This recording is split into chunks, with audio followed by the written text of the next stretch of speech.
Saúde, estamos de volta, segundo bloco do nosso Saúde e Bem-Estar de hoje, aqui no canal Viver Brasil. A gente vai falar de um tema muito preocupante para toda a família, que envolve a criação dos filhos. Estamos falando da obesidade infantil. Os números para os próximos anos, a próxima década, são números assustadores, são grandes sinais de alerta, pontos de atenção para toda a nossa sociedade, não só no Brasil, no mundo todo. Vamos entender melhor essa situação com o doutor Rafael Montovani, que é pediatra e também endocrinologista, está aqui conosco. Uma alegria te receber aqui, doutor. Bem-vindo, tudo bem? Tudo ótimo. Ótimo. Doutor, sempre que eu vejo e comento números relacionados à projeção da obesidade infantil, eu fico cada vez mais assustado. São números que não param de crescer e quando a gente fala de obesidade infantil, a gente está falando de possibilidade muito real de um obeso adulto, de um adulto obeso, né? É verdade, os números são assustadores. No mundo, em países desenvolvidos e em desenvolvimento. Né? No Brasil, alguns estudos mostram que até 40% de crianças e adolescentes têm sobrepeso ou obesidade. E realmente, toda vez que uma população ganha peso em excesso, isso tem efeito transgeracional. A próxima geração também tem aumento do risco de ter sobrepeso e obesidade. São vários fatores que podem ocasionar isso, mas de fato uma criança obesa ou com sobrepeso aumenta o risco dela ser um adolescente da mesma forma e que aumenta bastante o risco de ser um adulto, né, com obesidade. Então é por isso que a gente vê números de projeções para 2040 que colocam mais da metade da população com sobrepeso, mais da metade, mais de 50%, 60%, e só subindo. É uma questão que vem de geração para geração, né? Sim, se você pensar que uma grávida que ficou com sobrepeso ou obesidade aumenta o risco bastante, o risco desse feto também ter fatores que aumentam o risco dele ter obesidade no futuro, você já teve uma ação bem direta desse processo de ganho de peso. E aí você tem uma perspectiva muito negativa, porque o estilo de vida da população não melhora, só piora. Não melhora. Né? As cidades mais perigosas, as crianças que não andam, não caminham, os espaços públicos bem limitados, né? As propagandas e o marketing da indústria alimentícia que não contribuem em nada. Né? Então você tem hábitos de sedentarismo, número de horas por dia de tela, hábitos de sono muito negativos, uso indiscriminado de glicocorticoides por doenças inflamatórias, por asma, por alergia. Então você tem vários transtornos, né, de conduta alimentar, de hábitos de vida que não contribuem. E isso é uma notícia assustadora. Eu tenho uma filha de 7 anos, nossa produtora maravilhosa, Bárbara e Bela, tem 2 gêmeos, né? Casal de gêmeos, né, Bárbara? Assusta como mãe, como pai, você imaginar que existe uma perspectiva de ter quase metade de chance de o filho ficar obeso, né? Sim. E como que a gente tem que encarar isso? De uma forma muito ativa, desde o pré-natal. Né? Uma grávida que está saudável diminui o risco do feto ter problemas, seja de sobrepeso ou de desnutrição. E isso também contribui para um futuro melhor em relação ao metabolismo. Os primeiros 2 anos de vida são fundamentais também. Né? A prática do aleitamento materno, a questão de não ofertar alimentos com açúcar, evitar alimentos industrializados, isso tem um poder muito grande. É uma fase, uma janela de tempo em que você tem uma ação que determina muitas vezes a vida toda, o metabolismo da vida toda. Nós estamos falando aí desses 2 anos, né? Com uma atenção muito... São os primeiros 100 dias também, os primeiros, né? 1000 dias. 1000 dias, da concepção, né? Aos 2 anos de idade. Da concepção aos 2 anos, os primeiros 1000 dias da criança, decisivos para o adulto que ela vai se transformar, né? Exatamente. E isso é muito bacana. Agora, depois vem essa influência cada vez mais forte das telas, do meio ambiente. Mesmo que os pais sejam atentos, tem uma dificuldade muito grande ali, porque não dá para concorrer com doce, com sorvete, com refrigerante, doutor. É difícil. Por isso que a gente tem que ter regra. né? Tem que ter limite. A gente sabe o poder de entretenimento, de comunicação que uma tela tem. A criança, ela é muito sensível a esse estímulo. Aquela tela com aquelas luzes, com aqueles estímulos sonoros, nada ali à toa.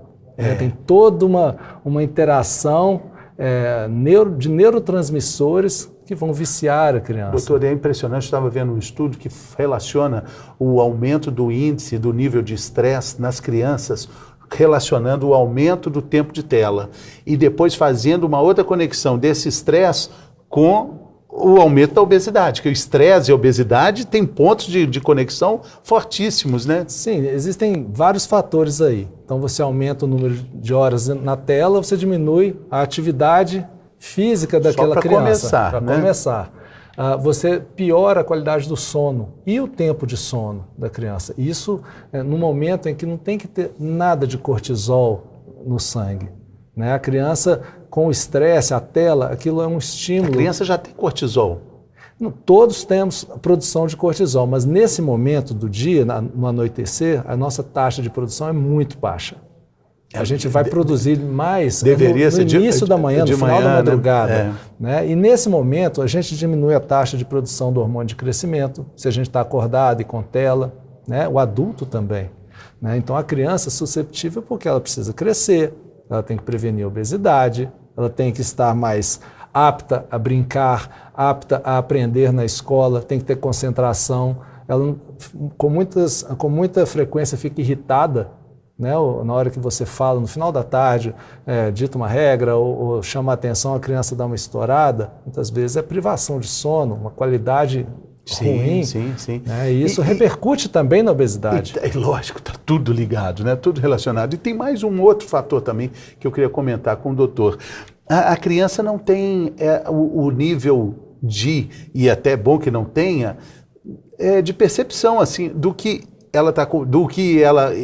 o que ela está comendo vai ter relação com o peso, ela não tem uma escolha seletiva. Nenhuma percepção. Nenhuma, nada. Ela só quer o prazer pelo prazer, claro, né? Ela exerce o papel dela. A criança é assim. De ser criança, exato, né? Com legitimidade, né? E o que os pais têm que fazer? Exercer o papel deles.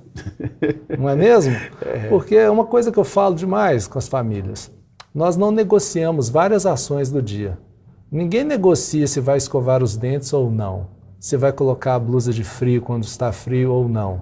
Mas chega na hora da alimentação, todo mundo tem um pé atrás de chamar atenção, de limitar e tal.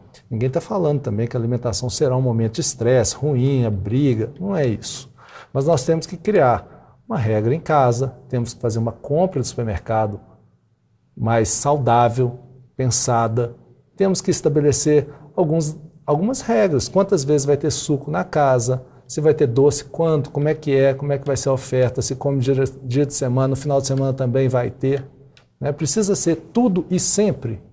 Né? Os alimentos industrializados, esses ultraprocessados, que muitas vezes vão na air fryer, que é colocada como uma coisa boa, que muitas vezes são colocadas nas merendas escolares porque é mais prático, isso são ações inadequadas para o dia a dia. Tá. E quando a gente pensa também que tem todo um desafio, né, da indústria alimentícia de colocar nas gôndolas baixinhas ali, né, as tentações para as crianças. A gente nem está vendo, mas o olhinho dele está lá na faixa. O olhinho da menina, dos meninos ali, é muita estratégia, né? Não Se você pensar que numa farmácia, para você comprar um remédio, você tem que fazer um zigue-zague no meio dos chocolates, no olho das crianças. É verdade. Não é verdade? Quando vai pagar também. Exatamente. Né? Então, são estratégias que são todas pensadas e que, infelizmente, chamam a atenção dos filhos. Tá. Mas aí, quando a obesidade já está estabelecida, quando os pais demoram para tomar essa iniciativa, quais são as armas disponíveis? O que é possível fazer? Primeira coisa é reconhecer o problema. Tem estudos mostrando que vários pediatras evitam falar ou chamar a atenção das crianças com sobrepeso ou obesidade. Reconhecer esse problema, identificar e mostrar aos pais que há uma questão a ser desenvolvida, já que não houve uma prevenção, tem que haver agora um tratamento. E realmente tem que haver uma mudança da casa. A gente começa com mudanças do estilo de vida, sempre, porque pode haver o melhor medicamento do mundo, se não vem junto com uma mudança da casa, do ambiente, da cabeça, né, do envolvimento de todos ali no processo de emagrecimento, não vai ser efetivo. E o cuidado para que não se crie um estigma, não se crie uma condição que vai ficar talvez por muito tempo ali na vida da criança, tipo, colocar isso para ela. Minha filha, você não pode comer que você está ficando gorda. Meu filho, você está ficando gordo. Existe um cuidado nas terminologias que a gente adota, né? Evitar essas palavras. Eu acho que a gente deve acolher. A criança sente muitas vezes que isso é um problema. Ela, às vezes, não consegue colocar isso para fora em palavras, mas ela se sente mal. Às vezes, a criança vai evoluindo na idade, não vai servir uma roupa, está querendo, ali tem um apelido na escola, né? As crianças muitas vezes são maldosas, isso aí já começa um bullying. Tem né? a tirania infantil existe, né? Exatamente. Então, assim, envolver a criança no processo também é importante, de forma a acolher, jamais punindo ou levando a alimentação ou uma regra de alimentação puramente para perder peso porque a criança está acima do peso. Não é incomum uma família ter uma criança mais gordinha e ter uma criança que não tem essa questão. Na mesma família? Na mesma família. Porque um tem uma genética, um fez uso de algum medicamento, ou tem um biotipo diferente mesmo. O tratamento, ou seja, a alimentação saudável, o estilo de vida, é igual para todos, né? Não se faz distinção. Esse aqui pode o leite com chocolate, esse aqui não pode, porque esse aqui está acima do peso, o outro pode. Então, isso é uma prática inadequada. A gente deve envolver e trabalhar o estilo de vida independente do peso. Sim. Prevenção ou tratamento. Nós estamos falando de qualidade de vida, nós estamos falando de nutrientes positivos ou não, né? Exato. Estamos falando do que a criança está se alimentando, né?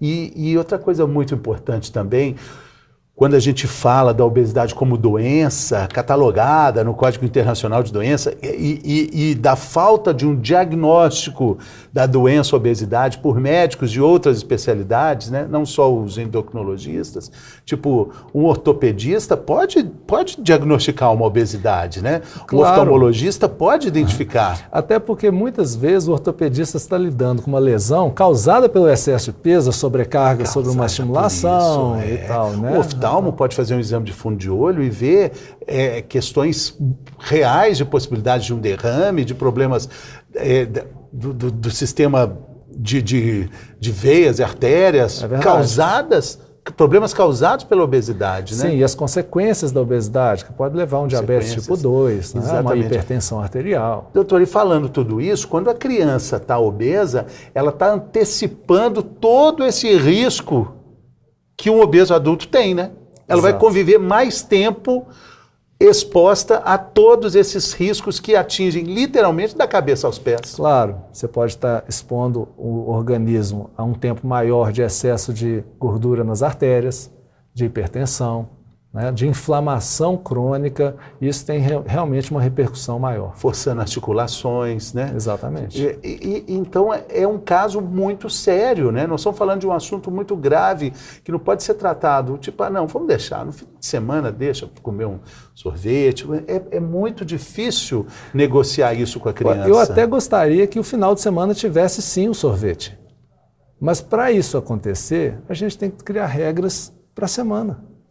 Né? Então, aquela ida ao clube e come um açaí, e vai à cantina e pega um suco e um pão de queijo, e vai na farmácia, sempre leva uma bala, um doce, ou até mesmo um chocolate como uma coisa habitual. Isso deve ser evitado. Aquela festa infantil que você leva um carregamento de doces para casa. Isso não tem fundamento nenhum. Papai Noel, sabe que o Papai Noel é só bala. Quando já se viu que o Papai Noel entrega pirulitos?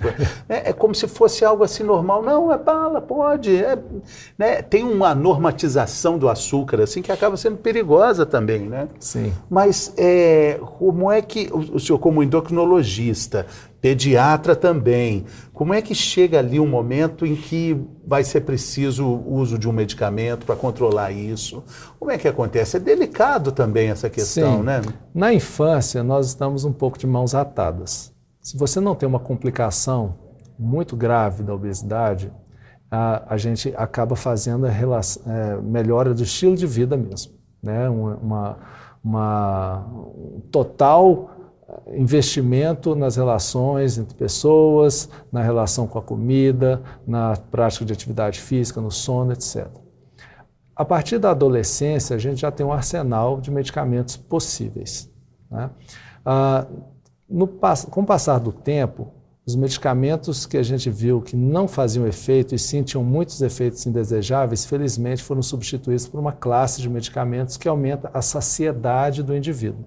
Então, realmente faz uma diferença no que a gente coloca de controle da ingestão excessiva, né? E isso é possível a partir de 12 anos de idade. Sim, sim.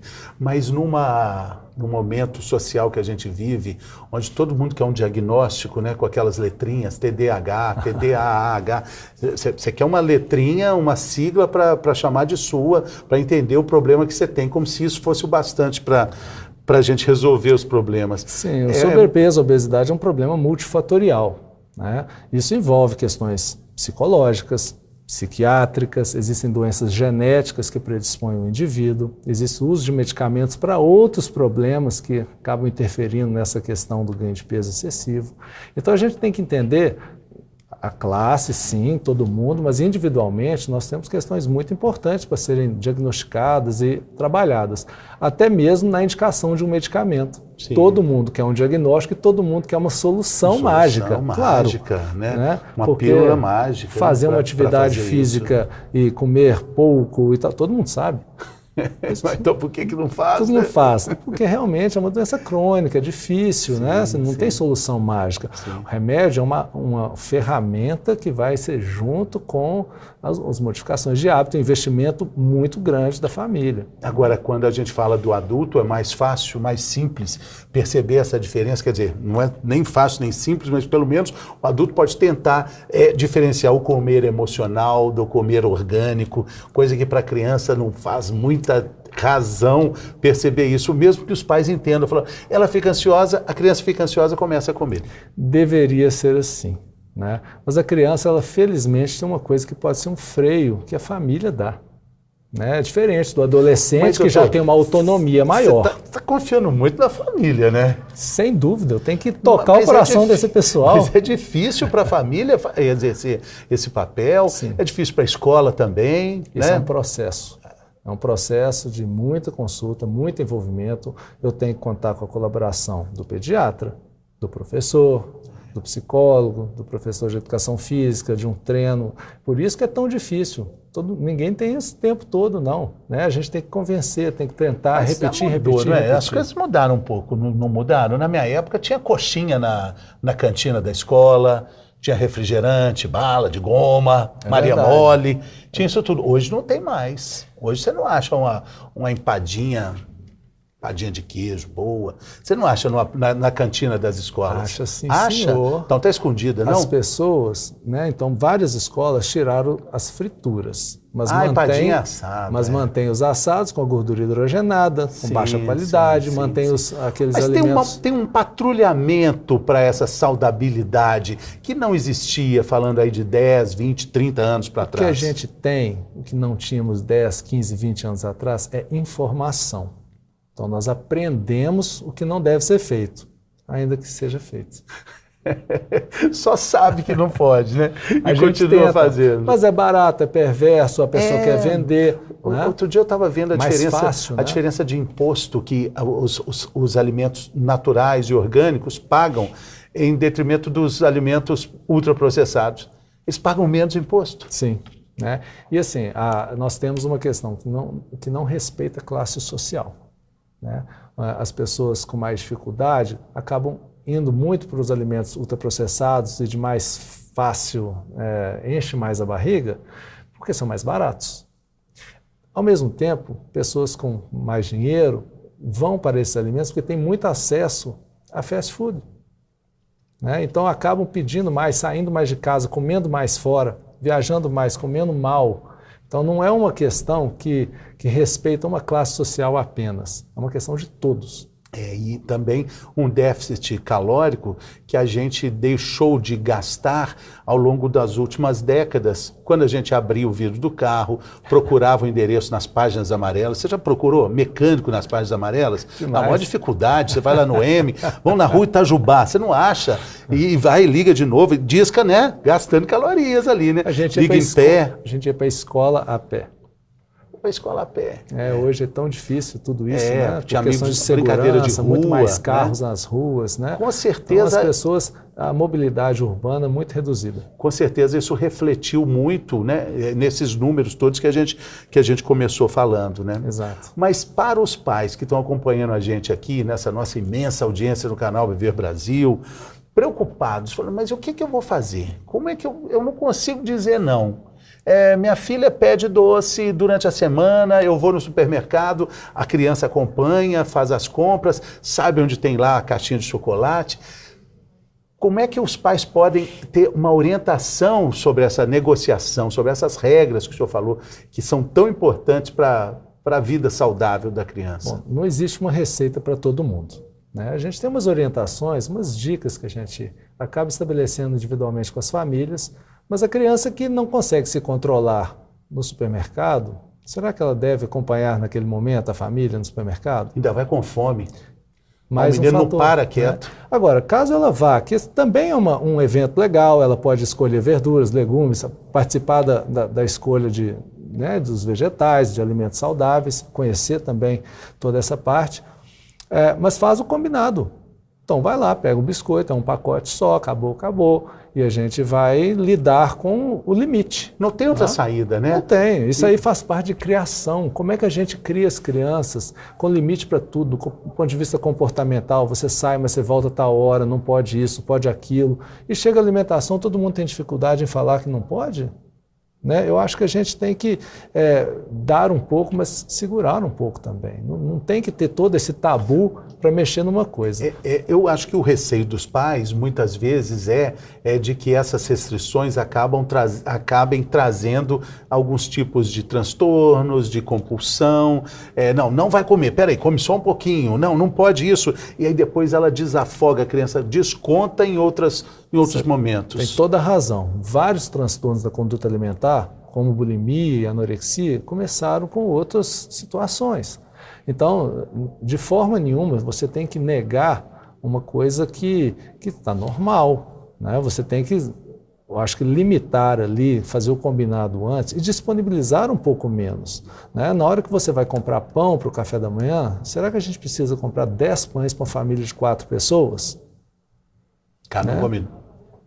Você precisa comer quantos pãezinhos de manhã? Exatamente. Né? Se sobrar, alguém vai comer mais ou vai ficar com vontade de comer mais. Aí mora algum problema, sim. Eu acho que fazer o combinado, tem que ter fruta, tem que ter um lácteo, e você vai limitar o pão, recheia o pão com ovo, coloca queijo, não coloca nada, não tem nem fome no café da manhã, não precisa insistir. Calma, a gente tem que ter entender um pouco cada um. Essa oferta, né? A casa tem que estar junto ali, né?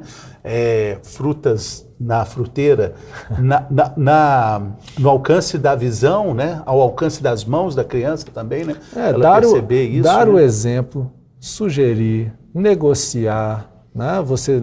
Isso faz parte, forçar jamais, mas a gente tem que ter pais envolvidos nesse processo.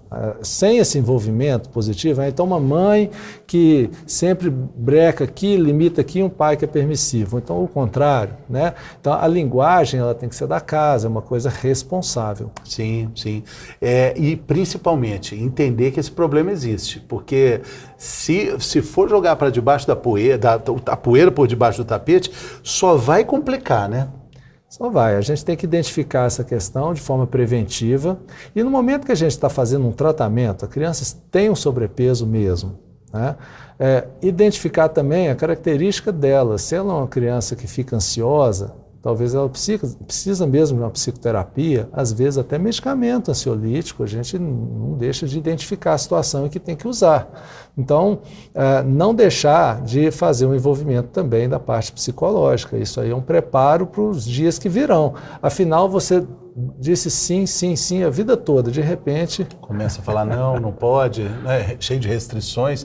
Em algum momento, né? É aquela mola apertada, né? Uma hora... ela acaba soltando, né? Exatamente. Regimes muito restritivos, né?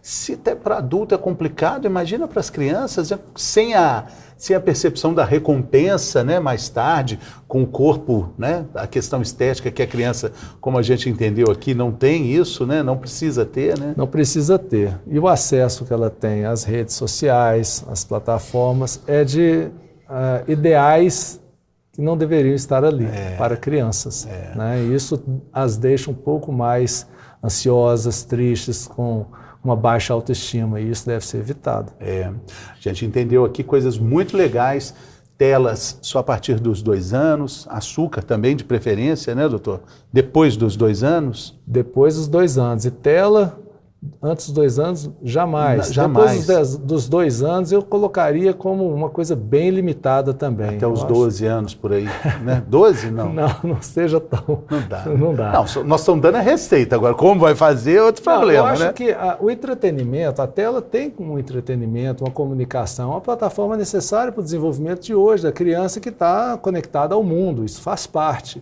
Mas colocar um limite de 1 hora, 2 horas Claro. para a criança e não deixar ali como uma babá muito fácil, né? Então, entregar o celular para um neném de 1 ano, 2 anos, ele fica hipnotizado Claro, ali. Não claro. dá trabalho para ninguém. Mas tem um preço, não dá trabalho para ninguém, mas dá um preço. Uma hora a conta chega. Ali não dá trabalho. Né? Ali não dá trabalho. Doutor, muito obrigado, doutor Rafael Montovani, pediatra e também endocrinologista, trabalha no Hospital Mater Dei, na Faculdade de Medicina, no Hospital das Clínicas, né? Muito bacana. Muito obrigado pela presença aqui, um grande abraço, sucesso no trabalho, na jornada. Eu que agradeço. Tá bom. A gente fica, Madurinho, fica por aqui ou não? Ficamos por aqui. Terminou o programa de hoje, mas também voltamos por aqui. Muito obrigado pela sua companhia. Até a próxima. Saúde!